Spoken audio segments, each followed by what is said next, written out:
The wheels of the battered stroller seized up with a grinding noise that echoed through the quiet park, causing Aiden Keller to drop his head in defeat. At 32, with calloused hands and permanent shadows under his eyes, this was the last thing he needed today. His 3-year-old daughter, Sophie, looked up at him with those wide brown eyes that always managed to both break his heart and give him strength simultaneously. "Daddy, is Rolly sick?" Sophie asked, patting the worn fabric of her favorite stroller, affectionately named after her favorite cartoon puppy. "Just a little under the weather, sweetie," Aiden replied, forcing a smile as he knelt down on the path.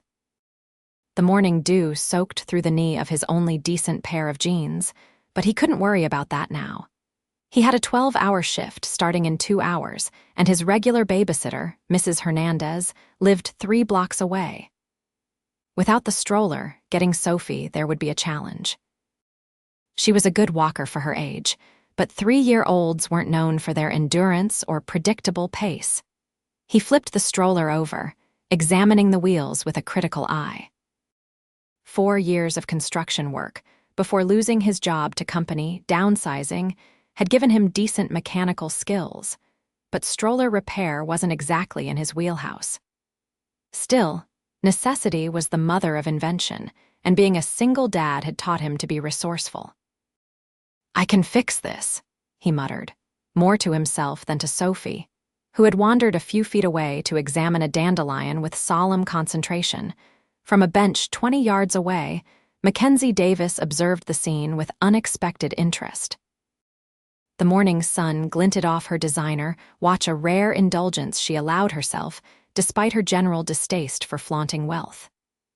At 30, she had built her tech company from a dorm room startup to a billion-dollar enterprise, but few people would recognize her on sight. She preferred it that way. She had chosen this park for its quietude, a place to think through a difficult acquisition decision away from her penthouse office and the constant parade of yes men. The struggling father and his cheerful daughter had caught her attention the moment they entered the park, a stark contrast to the affluent families that typically frequented this area. There was something compelling about the man, the gentle way he spoke to his daughter, the determined set of his shoulders as he examined the broken stroller, the absence of complaint despite what was clearly a significant inconvenience. Mackenzie found herself watching him instead of reviewing the documents on her tablet. Aiden pulled a small multi-tool from his pocket, a birthday gift from his late wife, Emily, 5 years ago. The memory stung as it always did, but he pushed it aside. Sophie needed him present, not lost in grief. "Daddy's going to perform surgery," he announced to Sophie, who had returned to his side with the dandelion clutched in her small fist. "Can I help?" she asked earnestly, already setting down her flower and dropping to her knees beside him. "Of course, doctor." "Sophie," Aiden replied, his heart swelling with love for this little person who, despite everything, remained so joyful. "Can you hold these screws for me? Very important doctor job."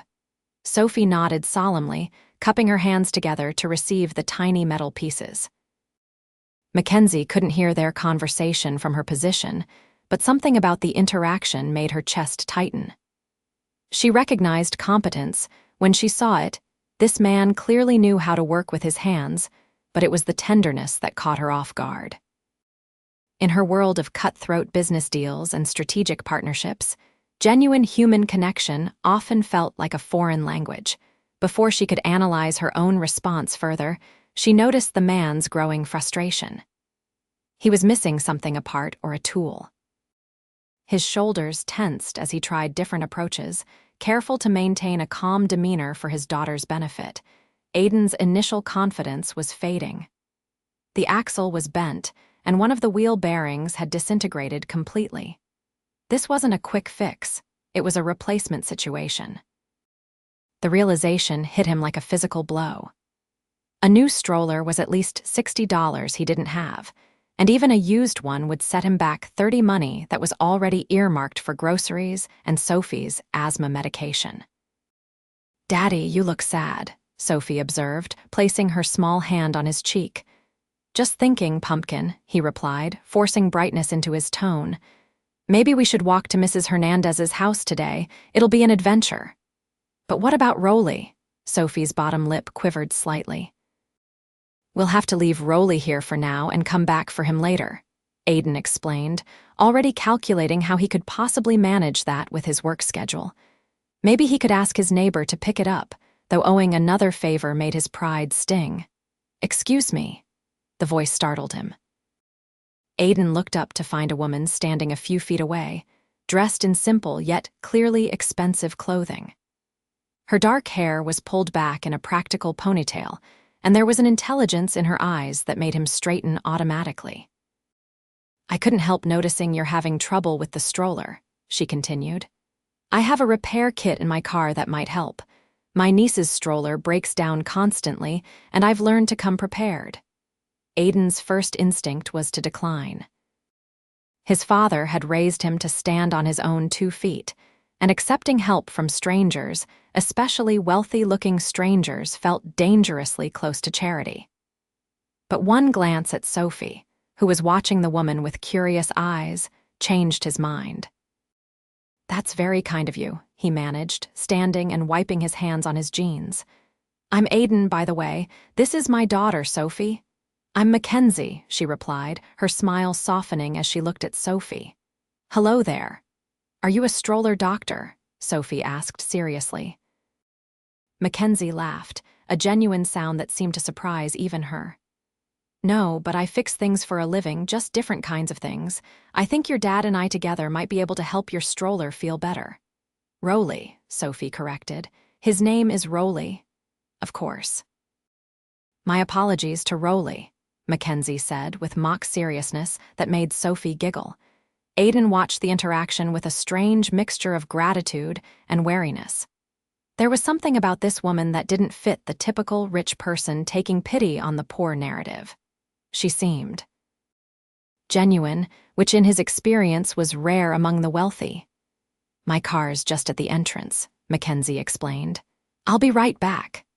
As she walked away, Aiden noticed the confidence in her stride, the way other park-goers unconsciously moved aside for her. This woman was used to being in charge, that much was clear. She's pretty, Sophie observed, twirling the dandelion between her fingers. She's nice to help us, Aiden corrected gently, though he couldn't deny his daughter's assessment.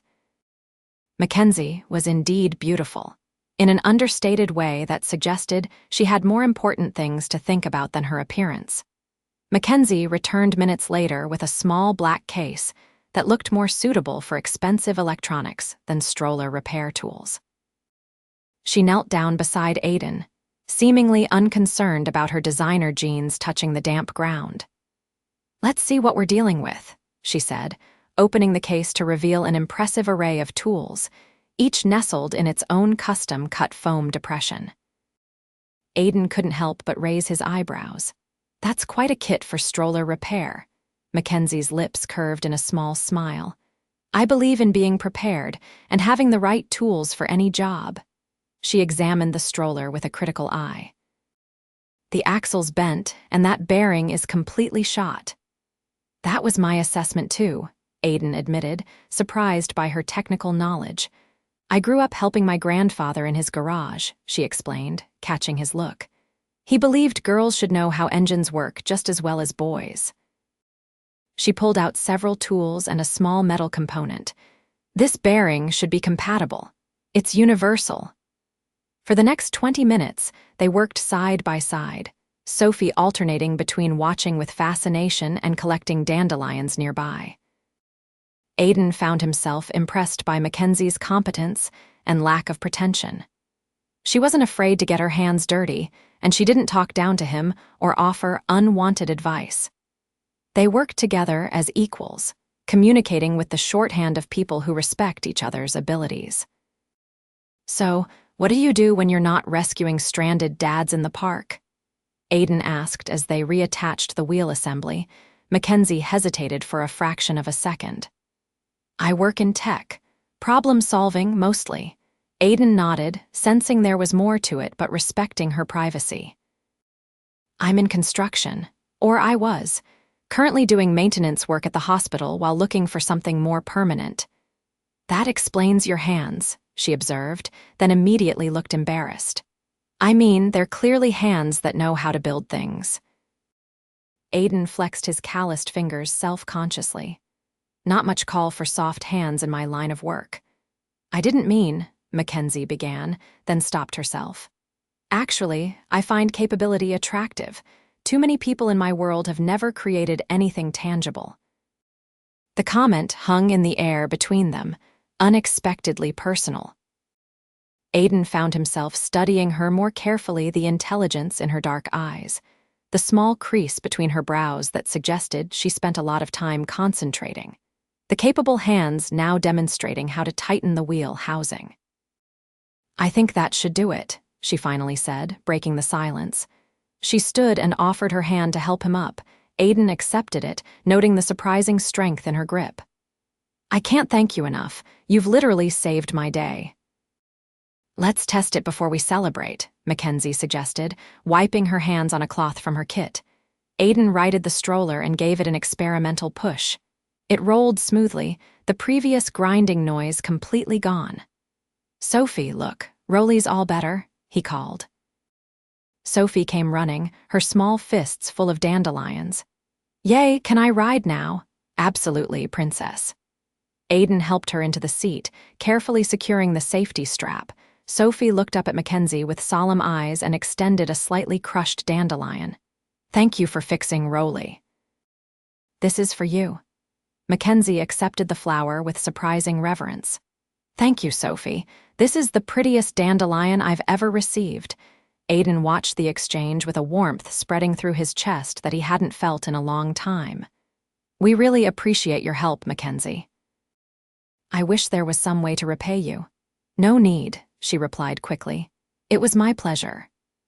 She hesitated, then added, actually, there is a coffee shop around the corner that makes exceptional hot chocolate. Sophie might enjoy it if you have time. The invitation caught Aiden off guard. Was this beautiful, obviously successful woman actually interested in spending more time with him and Sophie? His immediate instinct was to create distance relationships complicated everything, and he had Sophie to think about. But something in Mackenzie's expression, a blend of hope and vulnerability, made him reconsider. What do you say, Soph? Would you like some hot chocolate with our new friend? With marshmallows? Sophie asked, her priorities clear. Mackenzie laughed. I'm sure that can be arranged. And so they walked together out of the park, the repaired stroller rolling smoothly between them, none of them aware that this chance meeting had just changed the trajectory of all their lives. The coffee shop was cozy and warm, with the rich aroma of fresh coffee and baked goods filling the air. Aiden had walked past it many times, but never entered small luxuries like $5 coffee were the first casualties of his tight budget. Sophie sat between them at a small round table, her face comically decorated with a whipped cream mustache as she savored her hot chocolate. So, Sophie, Mackenzie said, wiping a spot of chocolate from the little girl's cheek with a napkin, what's your favorite thing to do with your dad? Building forts? Sophie declared without hesitation. Daddy makes the best blanket forts in the whole wide world. Is that so? Mackenzie raised an eyebrow at Aiden, who shrugged with a smile. I wouldn't say the whole wide world, he demurred. Maybe just the eastern seaboard. Structural engineering at its finest, Mackenzie teased.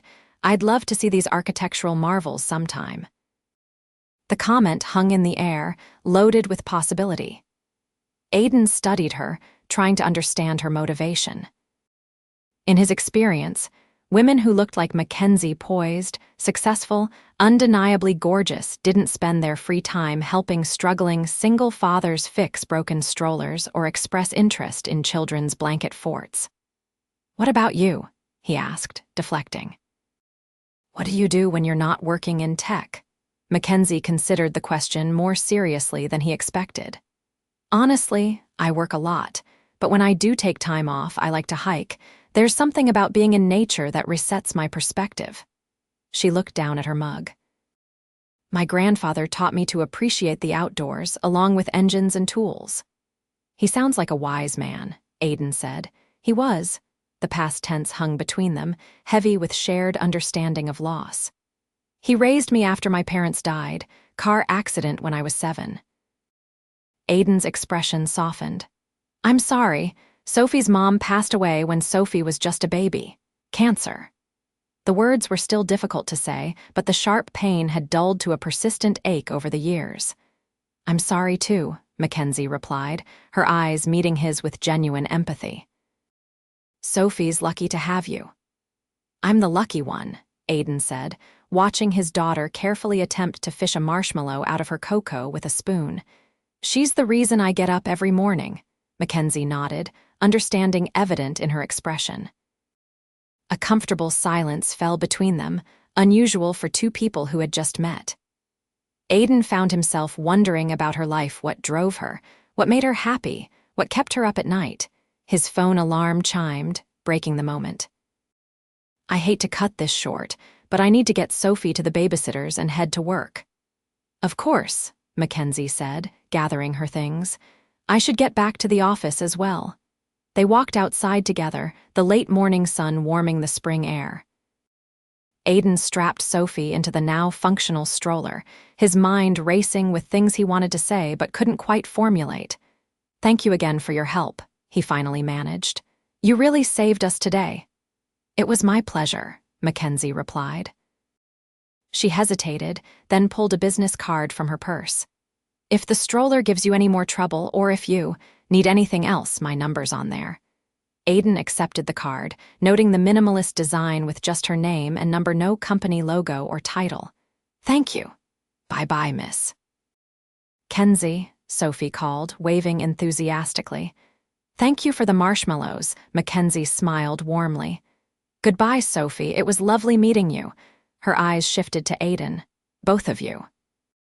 With that, she turned and walked in the opposite direction, leaving Aiden staring after her, the business card a small weight in his hand that somehow felt significant.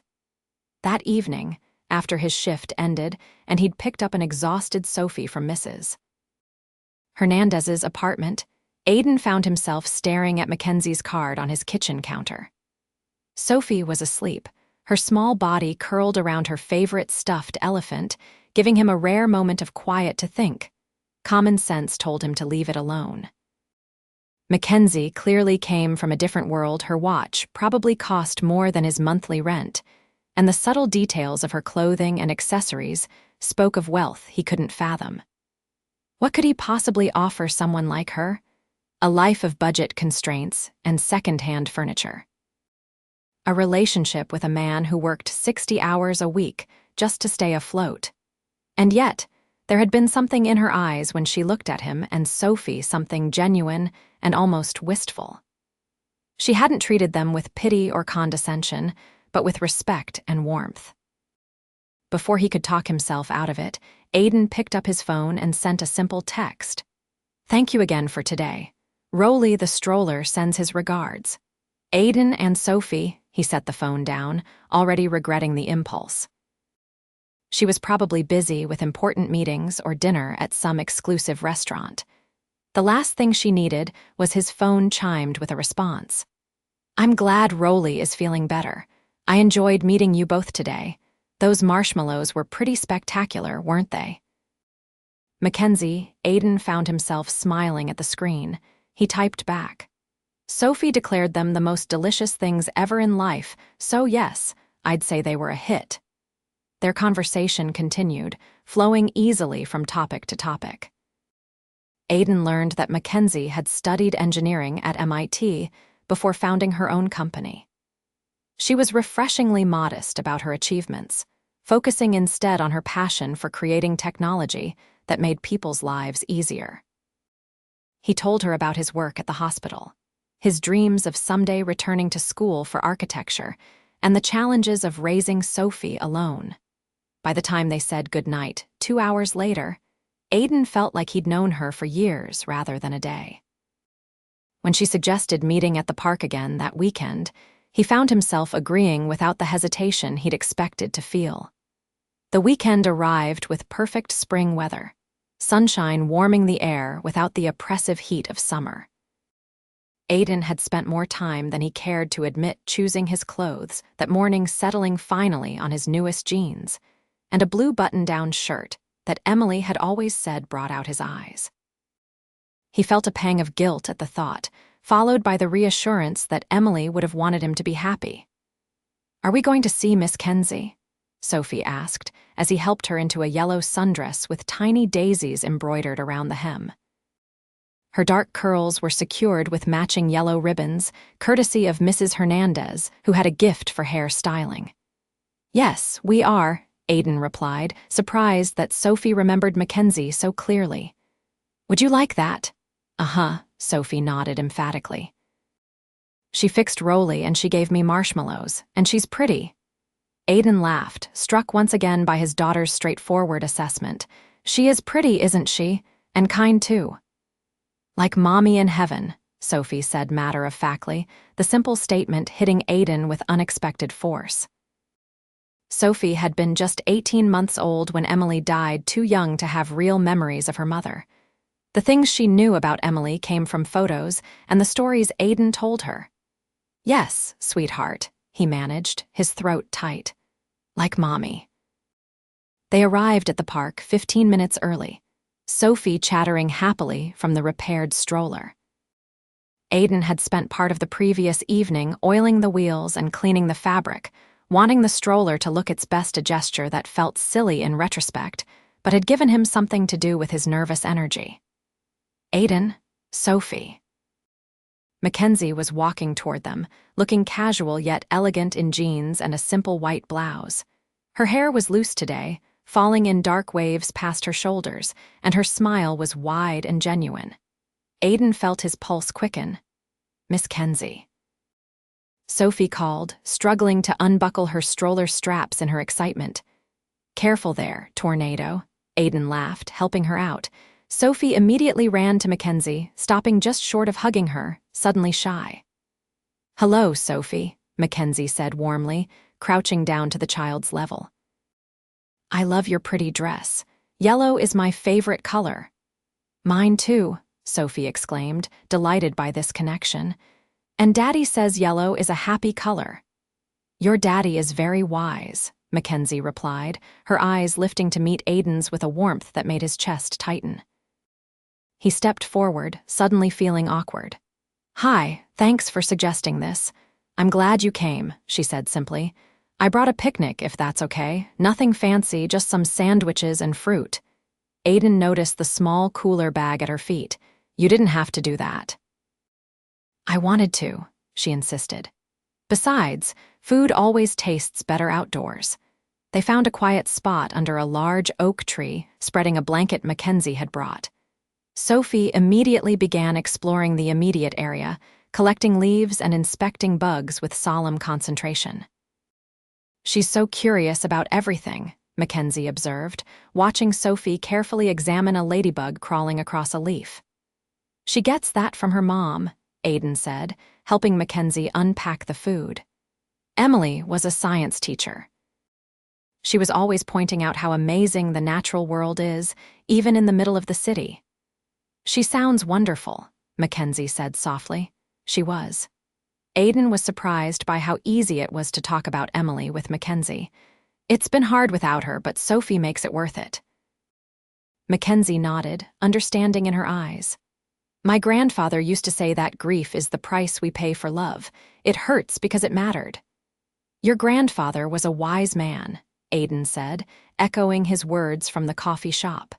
"He would have liked you," Mackenzie replied with a small smile. "He didn't trust men in suits who'd never worked with their hands." Aiden laughed. "I definitely don't have that problem." He held up his calloused palms as evidence. "No, you certainly don't," Mackenzie agreed, her eyes lingering on his hands in a way that made heat rise to his face.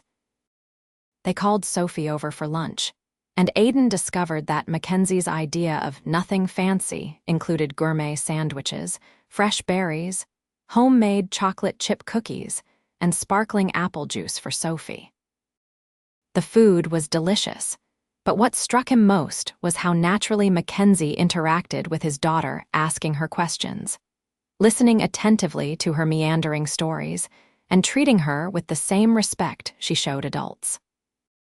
After they ate, Sophie convinced them both to play a game of hide and seek. Aiden found himself laughing more than he had in years as they took turns counting and hiding behind trees and bushes. Mackenzie was surprisingly competitive, taking the game as seriously as Sophie did, which delighted the little girl. Later, as Sophie burned off energy in the playground area, Aiden and Mackenzie sat on a nearby bench, watching her navigate the jungle gym with determination. "She's fearless," Mackenzie observed. "Too fearless sometimes," Aiden admitted. "She's had more bumps and bruises than I can count, but she never lets it slow her down." "That's a good quality," Mackenzie said. "Resilience." "I hope so," Aiden replied. "I worry sometimes about what growing up without a mom will mean for her. I try my best, but—" "You're doing an amazing job," Mackenzie said firmly. "Anyone can see how happy and confident she is. That comes from feeling secure and loved." Aiden turned to look at her, struck by the conviction in her voice. "Thank you for saying that. Some days I'm not so sure. Trust me, I know what it looks like when a child doesn't feel safe or valued," Mackenzie said, a shadow crossing her face. "My parents were difficult, even before they died. My grandfather saved me in more ways than one."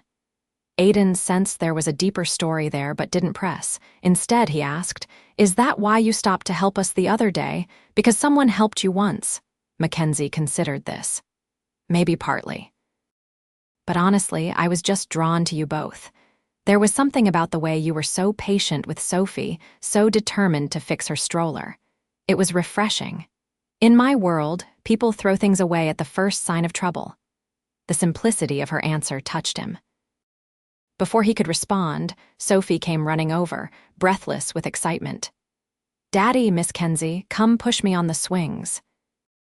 The afternoon passed quickly, filled with simple pleasures, pushing Sophie on the swings, teaching her to pump her legs to go higher, exploring the duck pond, and finally, sharing ice cream from a vendor's cart. By the time they walked Mackenzie to her car, the sun was beginning to lower in the sky, casting everything in a golden glow. "I had a wonderful time," Mackenzie said, her keys in hand but making no move to leave. "So did we," Aiden replied, glancing down at Sophie, who was leaning against his leg, tired from the day's activities. "Didn't we, Soph?" Sophie nodded sleepily. "Can Miss Kenzie come to our house next time? I want to show her my room and my books." Aiden felt a flush of embarrassment at the thought of Mackenzie seeing his modest apartment with its second-hand furniture and patched walls. "Sophie, I'd love that," Mackenzie interrupted, her eyes on Aiden. "If your dad doesn't mind, of course." Caught off guard, Aiden found himself nodding. "You'd be welcome anytime." "How about dinner next Friday?" Mackenzie suggested. "I could bring dessert." "Perfect," Aiden agreed, mentally cataloging what he would need to do to make the apartment presentable. "I'll text you the address." As they said goodbye, Mackenzie crouched down to give Sophie a gentle hug. When she straightened, her eyes met Aiden's, and for a moment he thought she might hug him too. Instead, she squeezed his arm lightly, the brief contact sending warmth through him. "Until Friday," she said softly. "Until Friday," he echoed, watching as she got into her car, a modest sedan rather than the luxury vehicle he'd half expected. As they walked home, Sophie's hand in his and the stroller empty beside them, Aiden found himself looking forward to Friday with an anticipation he hadn't felt in years. The week crawled by, each day at the hospital seeming longer than the last. Aiden spent his evenings after Sophie was asleep cleaning the apartment, fixing the loose cabinet door in the kitchen, and touching up paint where it had chipped. He knew Mackenzie wasn't the type to judge him for his modest living situation, but pride drove him to make it as presentable as possible. By Friday evening, the apartment was spotless. A pot of his mother's famous beef stew was simmering on the stove, and Sophie was bouncing with excitement, having changed her outfit 3 times already. "Is Miss Kenzie going to sleep over?" she asked as Aiden helped her arrange her stuffed animals on her bed for the 4th time. "No, sweetie," he explained gently. She's just coming for dinner. But she could sleep over, Sophie persisted, her logic impeccable to her 3-year-old mind. We have the couch. Or she could sleep in my bed with me. Aiden suppressed a smile. That's very generous of you, Soph, but Miss Kenzie has her own home to sleep in. Like Mrs. Hernandez? Yes, exactly like Mrs. Hernandez. Sophie seemed satisfied with this explanation and turned her attention to arranging her books to show Mackenzie. Aiden checked his watch 10 minutes until Mackenzie was due to arrive. He quickly changed into a clean shirt, ran a hand through his hair, and was just giving the living room one final inspection when the doorbell rang. Sophie raced to the door, bouncing on her toes as Aiden opened it. Mackenzie stood in the hallway, looking beautiful in a simple blue dress, holding a bakery box in one hand and a bouquet of sunflowers in the other. "Hello," she said, a hint of nervousness in her smile. "I hope I'm not too early." "You're right on time," Aiden assured her, stepping back to let her in. "Come in, please. Miss Kenzie," Sophie exclaimed, unable to contain her excitement any longer. "You came to our house." "I did indeed," Mackenzie laughed, handing the flowers to Aiden. "And I brought something for you, Sophie." She crouched down and opened the bakery box to reveal a beautiful cake decorated with delicate sugar flowers. "I thought we might need something special for dessert." Sophie's eyes widened. "It's too pretty to eat." "That's what makes it fun to eat," Mackenzie said with a conspiratorial wink. Standing in his small entryway, watching this beautiful, successful woman interact so naturally with his daughter, Aiden felt a surge of emotion he couldn't quite name. Gratitude, certainly, but also something deeper, a sense that something important was happening, something that might change everything. "Let me show you around," he said, gathering himself. "It's not much, but it's lovely," Mackenzie interrupted, looking around with genuine interest. "It feels like a real home." The simple statement touched him deeply. He'd worked hard to make their apartment feel like a home for Sophie, despite their limited resources. Hearing Mackenzie recognize that effort meant more than she could know. Dinner was a relaxed affair, with Sophie dominating the conversation as only a 3-year-old could, jumping from topic to topic with delightful non-sequiturs. Mackenzie listened with genuine interest, asking questions and laughing at Sophie's unique perspective on the world. "This stew is amazing," Mackenzie said between bites. "You're a fantastic cook." "My mom's recipe," Aiden admitted. "One of the few things I can make that actually tastes like it's supposed to." "He makes good pancakes too," Sophie added helpfully, "with faces on them." "Is that so?" Mackenzie raised an eyebrow. "I'm impressed. Pancake faces are a very advanced culinary technique." After dinner, Sophie insisted on giving Mackenzie the grand tour of her bedroom, proudly showing off her books, stuffed animals, and the solar system mobile hanging from the ceiling, a science project Aiden had helped her make. "And this is where I sleep," Sophie explained, patting her bed importantly. "I told Daddy you could sleep here too if you wanted to sleep over, but he said you have your own home." Mackenzie shot an amused glance at Aiden, who was leaning against the doorframe, mortified. "That's very kind of you, Sophie, but your daddy's right. I do have my own place to sleep." "Do you have stuffed animals too?" Sophie asked earnestly. "Just one," Mackenzie admitted. "An old teddy bear my grandfather gave me when I was about your age. His name is Theo, and he sits on a chair in my bedroom." This revelation cemented Mackenzie's status in Sophie's eyes. Anyone who had a teddy bear was clearly trustworthy. After putting Sophie to bed, Aiden joined Mackenzie on the small balcony off the living room. The night air was cool but pleasant, and the city lights spread out below them like stars fallen to earth. "She's incredible," Mackenzie said softly. "So bright and curious." "She's my whole world," Aiden replied simply, pouring each of them a glass of wine, an inexpensive bottle but the best he could afford. "I can see that."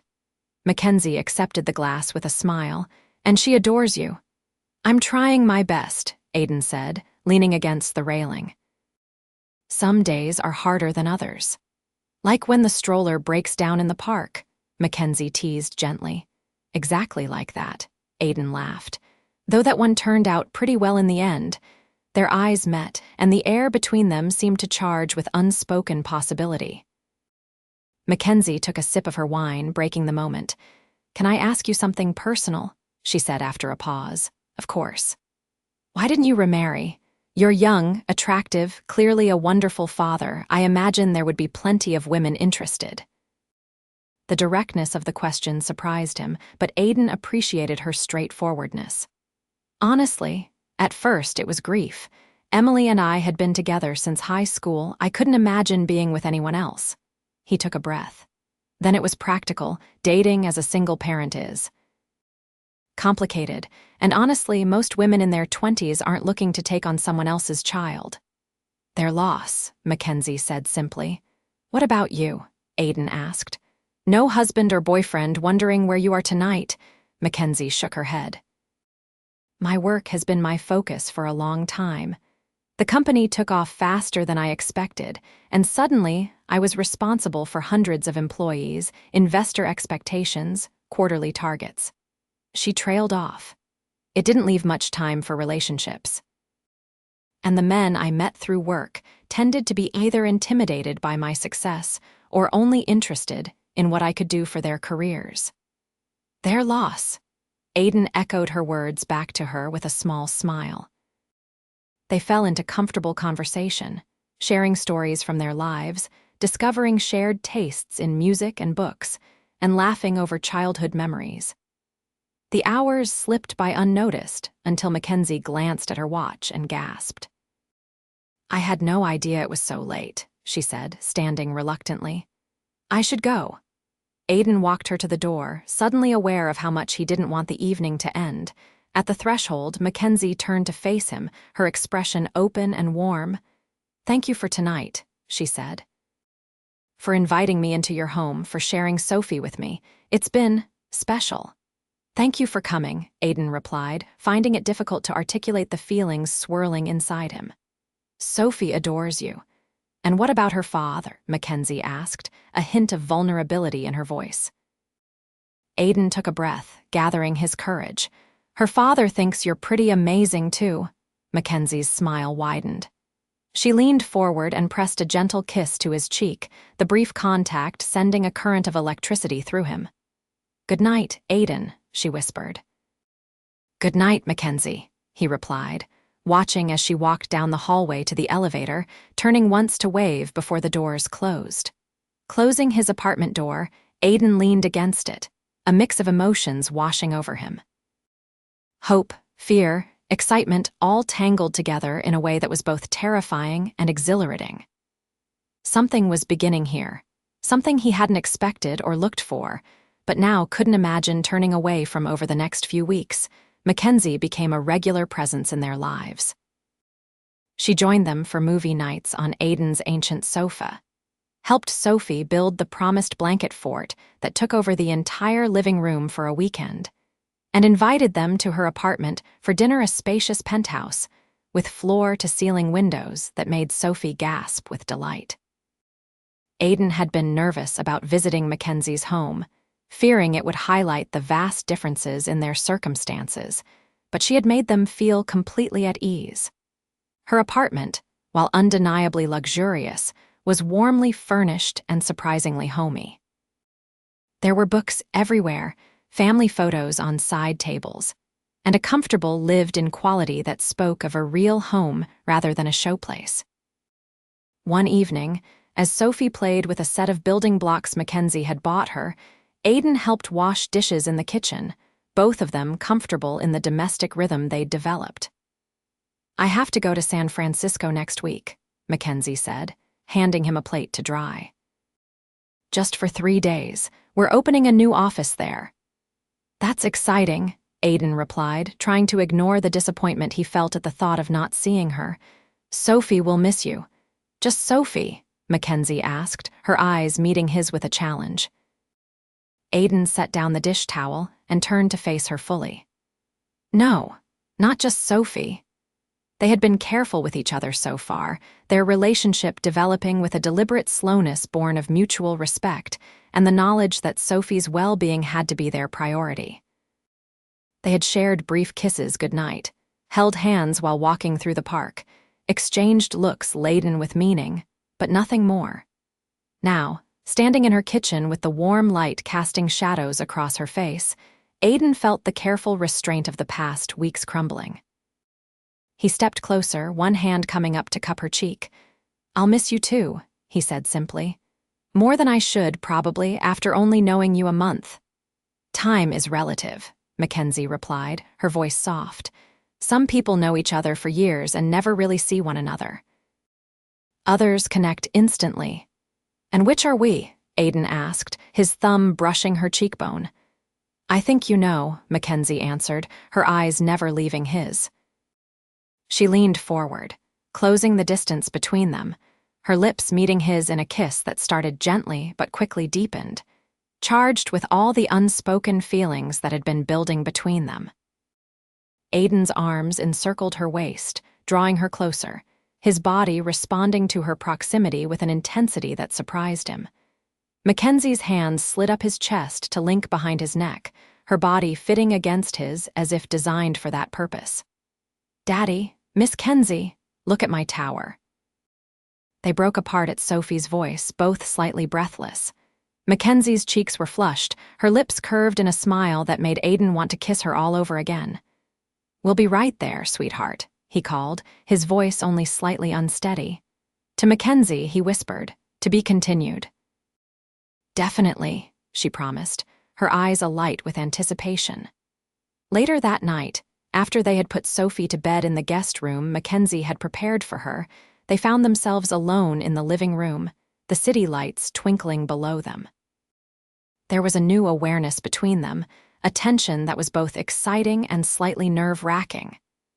"Tell me about your company," Aiden said, partly out of genuine interest and partly to give them both a moment to collect themselves. "You've never really explained what you do." Mackenzie looked surprised. "Haven't I? I suppose I've enjoyed just being Mackenzie with you and Sophie, not Mackenzie Davis, CEO." "CEO?" Aiden blinked, impressed but not entirely surprised. He had suspected she held a significant position. "Of what company?" "Connect Tech," she said, watching his reaction carefully. Aiden's eyebrows rose. Even he had heard of Connect Tech, one of the fastest-growing technology companies in the country. "You founded Connect Tech," Mackenzie nodded. "In my dorm room at MIT. It started as an algorithm to help medical professionals communicate more efficiently across hospital systems. It's grown a bit since then." "A bit," Aiden laughed in disbelief. "That's like saying the ocean is a bit wet. Connect Tech is huge." "The company is," Mackenzie agreed. "But I'm still just me," she hesitated. "Does it bother you? My success, the money?" Aiden considered the question seriously. "It should, I guess, male pride and all that, but honestly, I admire what you've built. You've created something valuable that helps people, and you've done it through your own intelligence and hard work." He took her hand. "I'm proud to know you. The money is, well, it's part of the package, but it's not what matters to me." Relief washed over Mackenzie's face. "You have no idea how refreshing that is. Most men either resent my success or see me as nothing but my bank account." "Well, I'm neither threatened nor interested in your money," Aiden assured her. "Though I won't object if you want to keep buying Sophie those fancy building blocks." "She's never been so quiet for so long." Mackenzie laughed, the tension broken.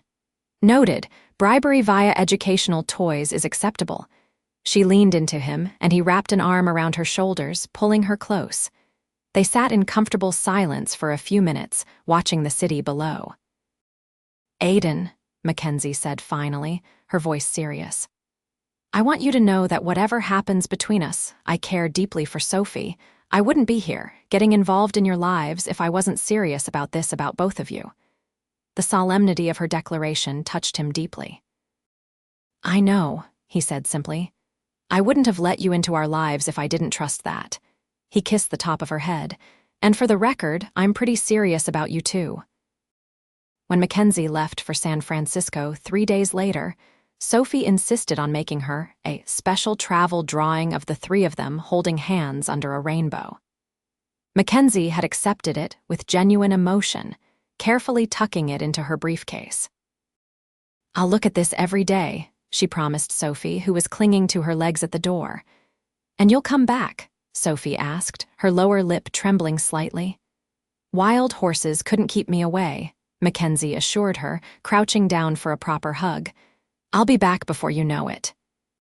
Standing in the doorway of Mackenzie's apartment, watching this interaction, Aiden felt a complicated mix of emotions. Joy at seeing the bond developing between the two most important women in his life. Fear that Sophie was becoming too attached too quickly. And underneath it all, a growing certainty that Mackenzie Davis had somehow become essential to his happiness in a way he hadn't thought possible again after Emily. When Sophie finally released her grip on Mackenzie's legs, Aiden stepped forward for his own goodbye. He wanted to kiss her properly, but was conscious of Sophie watching them with interest. Mackenzie solved the dilemma by reaching up to kiss his cheek, whispering, "I'll call you tonight," in his ear in a way that made his pulse quicken. The 3 days of Mackenzie's absence felt strangely empty. Sophie asked about her constantly, wanting to know exactly what Mackenzie was doing and when she would return. Aiden found himself checking his phone more often than he cared to admit, looking forward to their evening calls with an anticipation that both excited and unsettled him. On the third night, after Sophie was asleep, Aiden sat on his balcony with a beer, his phone beside him. When it rang with Mackenzie's call, he answered immediately. "Hey," he said, unable to keep the smile from his voice. "Hey yourself," Mackenzie replied, sounding tired but happy. "How was your day?" "The usual. Fixing broken pipes at the hospital, picking Sophie up from Mrs. Hernandez's, making macaroni and cheese that Sophie declared was not as good as Miss Kenzie's." Mackenzie laughed. "That's because I cheat and add 3 kinds of cheese. How is she?" "Missing you," Aiden admitted. "She's made you about 17 more drawings since you left." "I can't wait to see them," Mackenzie said warmly. "And what about her dad? How is he?" Aiden took a breath. "Also missing you, more than I expected, to be honest." There was a pause on the other end of the line. "I miss you too," Mackenzie said finally, her voice soft. "Both of you. It's strange how quickly you've become important to me." "Strange good or strange concerning?" Aiden asked, only half joking. "Good," Mackenzie replied without hesitation. "Definitely good." She paused again. "I was thinking, would you and Sophie like to come to my family's lake house next weekend? It's about 2 hours upstate. Nothing fancy, just a small cabin my grandfather built, but it's peaceful and there's a little beach that's perfect for kids." The invitation caught Aiden off guard. A weekend away together felt like a significant step forward. "That sounds wonderful," he said after a moment's consideration. "Sophie would love it. She's never been to a lake before." "Really?" Mackenzie sounded genuinely surprised. "Then it's settled. I'll pick you both up Friday after work, and we can stay until Sunday afternoon." After they hung up, Aiden sat on the balcony for a long time, watching the city lights and thinking about how much his life had changed in just a few short weeks. From struggling single dad to, what? A man in a relationship with an incredible woman who seemed to genuinely care for him and his daughter. It still felt surreal, like a dream he might wake from at any moment, but it wasn't a dream. Mackenzie returned from San Francisco bearing gifts, a stuffed sea lion for Sophie, and a book of architectural photographs for Aiden that showed she'd been paying attention to his dreams of returning to school. The weekend at the lake house arrived, and as promised, it was perfect, a rustic but comfortable cabin on a clear blue lake, surrounded by pine trees and wildflowers. Sophie was in heaven, spending hours building sand castles on the small beach, splashing in the shallows, and hunting for interesting rocks and shells. Aiden found himself relaxing in a way he hadn't in years. The constant pressure of bills and work and single parenthood temporarily lifted from his shoulders. On Saturday evening, with Sophie exhausted from a day of outdoor activities and fast asleep in the small second bedroom. Aiden and Mackenzie sat on the dock, their feet dangling in the cool water. The sun was setting, painting the lake in shades of gold and rose, and a comfortable silence had settled between them. "Thank you for this," Aiden said finally, gesturing to encompass the lake, the cabin, the whole experience. "It's been magical." "Thank you for coming," Mackenzie replied, leaning her head on his shoulder. "This place has always been special to me, but sharing it with you and Sophie, it feels even more right somehow." Aiden turned to look at her, struck once again by her beauty, not just physical, though that was undeniable, but the beauty of her spirit, her kindness, her intelligence. Without thinking, he leaned down and kissed her, pouring all his confused, wonderful feelings into the contact. Mackenzie responded immediately, her arms wrapping around his neck, her body turning toward his. The kiss deepened, becoming heated, urgent. Aiden's hands slid down her back, pulling her closer, desire building between them with an intensity that left them both breathless when they finally broke apart. "Aiden," Mackenzie whispered, her eyes dark with want, "I think we should go inside." He nodded, unable to form words, his heart racing with anticipation. They walked back to the cabin hand in hand, checking on Sophie briefly before closing the door to the main bedroom. What followed was a night of discovery and connection that exceeded Aiden's every expectation. There was an honesty between them, a willingness to be vulnerable that made their physical connection all the more powerful. In Mackenzie's arms, Aiden felt both protective and protected, both strong and yielding. Afterward, lying together in the moonlight filtering through the cabin windows, Mackenzie traced patterns on his chest with her fingertips.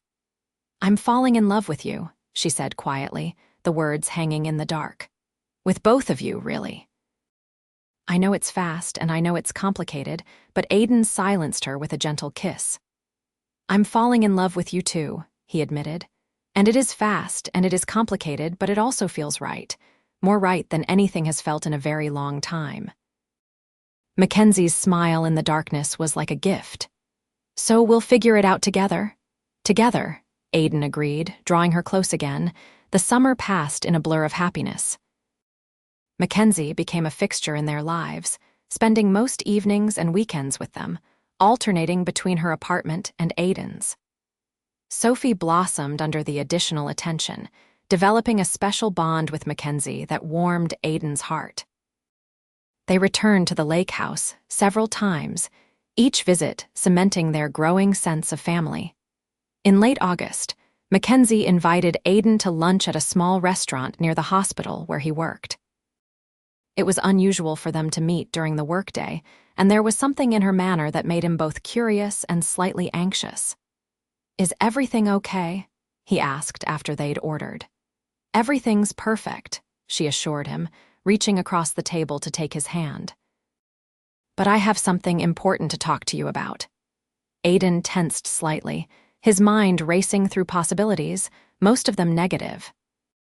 Despite the happiness of the past months, a part of him was still waiting for the other shoe to drop for Mackenzie, to realize that a struggling maintenance worker and his 3-year-old daughter weren't exactly the ideal match for a billionaire tech CEO. "Connect Tech is expanding," Mackenzie continued, seemingly oblivious to his internal panic.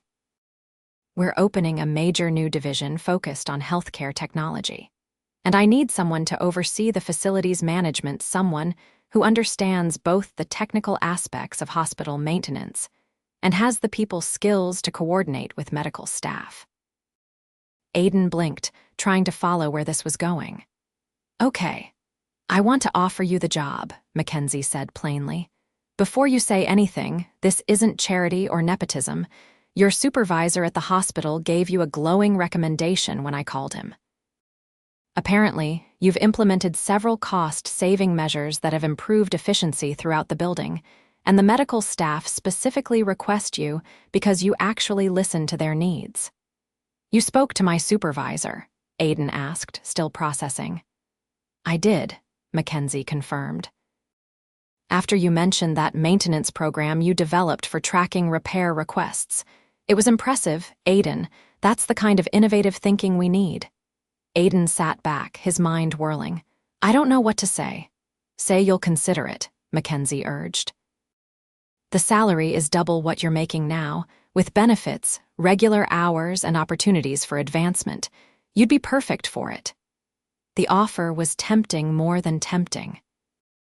It would mean financial security, the ability to start saving for Sophie's education, maybe even the possibility of returning to school himself someday. But I don't want special treatment because we're involved, Aiden said finally. I need to know I earned this. Mackenzie's expression softened. Aiden, I built my company from nothing. It's my life's work. I would never compromise its integrity by hiring someone unqualified, no matter how I felt about them personally. She squeezed his hand. You're good at what you do. You see problems and find practical solutions. You communicate effectively with everyone from doctors to janitors. Those are exactly the skills we need. Put that way, it was hard to argue. Still, Aiden hesitated. What about us? Wouldn't it be complicated, you being my boss? Not directly, Mackenzie explained. You'd report to the operations director. I'd be several levels removed from your direct management. There would be no conflict of interest. Aiden took a deep breath, considering. The opportunity was incredible, a chance to provide Sophie with the security and opportunities he'd always wanted for her.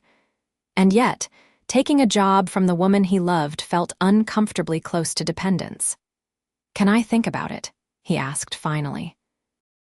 Of course, Mackenzie replied, though he could see a flicker of disappointment in her eyes. Take all the time you need. That evening, after putting Sophie to bed, Aiden called his father a rare occurrence, given their complicated relationship. Martin Keller had raised Aiden with tough love bordering on harshness after his mother died, instilling in him a fierce independence that sometimes crossed into stubborn pride. A job offer from your girlfriend's company? Martin summarized after Aiden explained the situation. And you're hesitating because? It feels like charity, Aiden admitted, like I'm taking advantage. His father was silent for a moment, then surprised Aiden with a chuckle. Son, has it occurred to you that maybe this woman sees what I've always seen in you? That you're smart, capable, and underutilized in your current position? Dad. Listen to me, Martin continued, his voice gruff with emotion. Your mother and I always knew you were meant for more than fixing leaky pipes. You've got a good head for systems, for figuring out how things work and making them better. If this woman sees that too, maybe you should trust her judgment. Coming from his father, the acknowledgement was unexpected and powerful. You really think I should take it? I think you should stop letting your pride get in the way of providing the best life possible for my granddaughter, Martin said bluntly. And just maybe allow yourself to be happy. After hanging up, Aiden sat on his balcony, considering his father's words. Was it really just pride holding him back? The fear of being seen as taking advantage of Mackenzie's position? Or was it something deeper, the fear that accepting her help meant admitting he couldn't do it all on his own? The next morning, he called Mackenzie. I'd like to learn more about the position, he said simply. Her joy was evident even over the phone. I'll email you the official job description and set up an interview with the operations director. This is going to be great, Aiden, I promise. The interview process was more rigorous than Aiden had expected, involving multiple meetings with various department heads and detailed discussions of his ideas for streamlining facility management in a healthcare setting. To his surprise, he found himself energized by the challenges presented, his mind racing with possibilities for improvement. 2 weeks later, he received the formal offer letter. The salary was even better than Mackenzie had initially indicated, and the benefits package included tuition assistance that could help him finally complete his degree in architecture. The start date was set for the beginning of October, giving him time to wrap up his projects at the hospital and transition smoothly. That night, they celebrated with a special dinner at Mackenzie's apartment. After Sophie was tucked into bed in what had become her room, they shared a bottle of champagne on the balcony. To new beginnings, Mackenzie toasted, her eyes bright with happiness. To new beginnings, Aiden echoed, clinking his glass against hers. And to you for believing in me. Always, Mackenzie replied simply. Aiden took her hand, suddenly serious. I need you to know something. I'm taking this job because it's an amazing opportunity that I believe I'm qualified for, but my feelings for you, for what we're building together, that's completely separate. I love you for who you are, not what you can do for me, Mackenzie's eyes softened. I know that, Aiden. It's one of the reasons I love you. She leaned forward to kiss him, and as he pulled her into his arms, Aiden felt a profound sense of rightness. Whatever challenges lay ahead, they would face them together. The transition to his new role at Connect Tech was smoother than Aiden had anticipated. His colleagues were welcoming. The work was challenging in the best way, and the regular hours meant he could pick Sophie up from her new preschool every day at the same time, a luxury he'd never had before. As fall turned to winter, they settled into a new rhythm. Sophie divided her time between their apartments, adapting with the resilience of childhood to having two homes. Aiden found himself thriving professionally, his confidence growing as his ideas were implemented and praised. By December, he had saved enough to buy Sophie the Christmas she deserved and had even started a small college fund for her. The financial stress that had been his constant companion for years had eased, replaced by a sense of security he'd almost forgotten was possible. On Christmas Eve, after Sophie had finally fallen asleep, vibrating with excitement about Santa's imminent arrival, Aiden and Mackenzie sat cuddled together in front of the fireplace in her apartment. The Christmas tree twinkled with lights, and soft music played in the background. I have something for you, Mackenzie said, reaching behind a cushion to retrieve a small wrapped box. I couldn't wait until tomorrow. Aiden accepted it with a raised eyebrow. We agreed on one gift each. This isn't exactly a gift, Mackenzie replied mysteriously. Open it. Inside the box was a key attached to a silver keychain in the shape of a small cabin. Aiden looked at her questioningly. It's the lake house, Mackenzie explained. I've put it in both our names. I want it to be our place, somewhere we can build memories together with Sophie. Aiden stared at the key, deeply moved by the gesture. Mackenzie, I don't know what to say. This is too much. No, it's not, she insisted gently. My grandfather built that cabin for his family. He would love knowing it's being used by people who love each other, who are building a life together. She took his hand. That is what we're doing, isn't it? Building a life together. The vulnerability in her question touched him deeply. Despite her success, her wealth, her confidence in the business world, Mackenzie still harbored the same insecurities and need for reassurance that everyone did when it came to love. Yes, Aiden said firmly. That's exactly what we're doing. He hesitated, then reached into his own pocket. I have something for you too. It's not as grand as the lake house, but he pulled out a small velvet box and Mackenzie's eyes widened. Aiden, I had a whole speech planned, he said, suddenly nervous. About how you came into our lives when we least expected it, how you've brought joy and laughter back to Sophie, how you've helped me remember what it feels like to be whole again. He opened the box, revealing a simple but elegant diamond ring. But all that really matters is this. I love you, Mackenzie Davis. Will you marry me? Tears filled Mackenzie's eyes. Yes, she whispered. Yes, I'll marry you. As he slipped the ring onto her finger, Aiden felt a sense of completion he hadn't experienced since losing Emily. This wasn't about replacing what he had lost. Emily would always be Sophie's mother, always hold a place in his heart.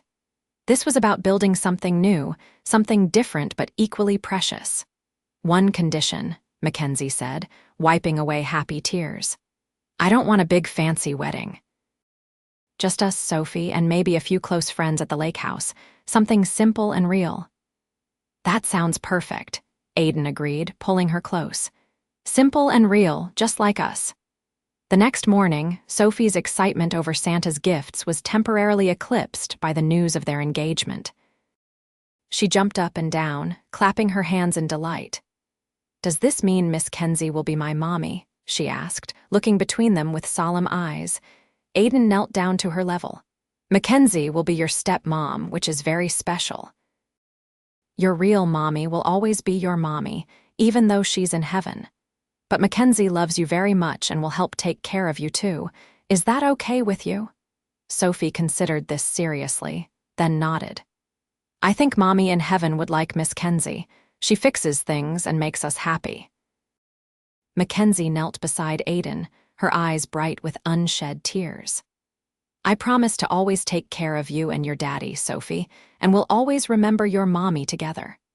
Sophie threw her arms around both of them, and as they embraced, Aiden felt a profound sense of gratitude. From a broken stroller in a park to this moment of perfect happiness, life's path was unpredictable, but sometimes led to exactly where you needed to be. They were married in June at the lake house, just as Mackenzie had wished. Sophie served as flower girl, scattering rose petals with determined concentration. Aiden's father attended, gruff but proud, alongside Mrs. Hernandez and a few close friends and colleagues. The ceremony was simple, the reception a relaxed barbecue on the beach. As the sun set over the lake, casting golden light across the water, Aiden danced with his new wife under strings of fairy lights hung from the trees. "Happy?" he asked, looking into her eyes. "Completely," Mackenzie replied, resting her head on his shoulder. "You know, I almost didn't stop that day in the park. I almost kept walking." "But you didn't," Aiden said, tightening his arms around her. "No," she agreed softly. "Something made me stop. The way you were with Sophie, so patient and determined, it was compelling." "I'm glad my broken stroller was compelling," Aiden teased gently. "Not the stroller," Mackenzie corrected, looking up at him with love shining in her eyes.